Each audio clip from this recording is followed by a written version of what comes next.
আসসালামু আলাইকুম এভরিওয়ান, কেমন আছো তোমরা সবাই? জানো আমি গ্রামে বেড়াতে আসছি। কারেন্ট চলে গিয়েছিল, সবাই মিলে একসাথে বসে গল্প করছিলাম অন্ধকারের মধ্যে। পুরাই একদম ছোটবেলার কথা মনে পড়ে যাচ্ছিল। রাতে অনেক ঝড় হয় যার জন্য কারেন্ট চলে যায়, তো আমরা বারান্দায় বসে ঝড় উপভোগ করছিলাম। দেখো এটা কি বলো তো তোমরা, এটা কি? এটা হচ্ছে জোনাকি পোকা। মামা ধরে দিল, তারপর একটু ভিডিও করছিলাম। সেদিন রাতে কারেন্ট অনেক লেট করে আসে, তাই আর কোনো ক্লিপ নেওয়া হয়নি। এটা পরের দিনের ক্লিপ। মামা বিদেশ থেকে আসে, তো এই চকলেটগুলো দেয়। এখানে ভাবি আবার রান্না করছিল।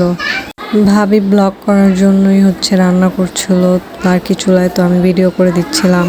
ভাবি রান্না করে কলিজা আর দেশি মুরগির মাংস।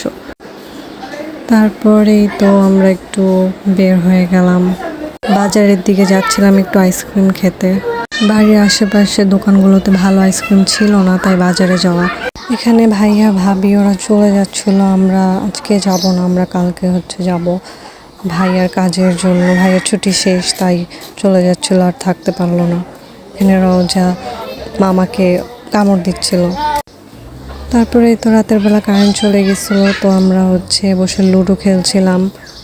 তো বাবাও আসলো দেখতে, আরাফাতকে বলে দিচ্ছিল। তারপর রাতে ডিনার করতে বসলাম সবাই। ডিনারে ছিল শিং মাছ দিয়ে টক ডাল, শিং মাছ ভুনা, দেশি মুরগি মাংস আর গরু। তারপরের দিন সকালে একটু আন্টির বাসায় যাচ্ছিলাম হেঁটে হেঁটে। দেখো গ্রামে এসে আমার ফেসের অবস্থা একদম 12টা বেজে গেছে, এত গরম। আর এখানের পানি তো একদম খেতেই পারতেছি না, বোতল কিনে কিনে খাওয়া লাগতেছে। বেশি বেশি করে সানস্ক্রিন দেওয়ার পরও স্কিন একদম পুড়ে গেছে। তারপরে তো আন্টির বাসায় আসলাম, আন্টি চিপস ভেজে দিল, ওগুলো খাচ্ছিলাম। আমার ব্লগটা কেমন লাগলো তোমাদের কমেন্ট করে জানাবা। আল্লাহ হাফেজ।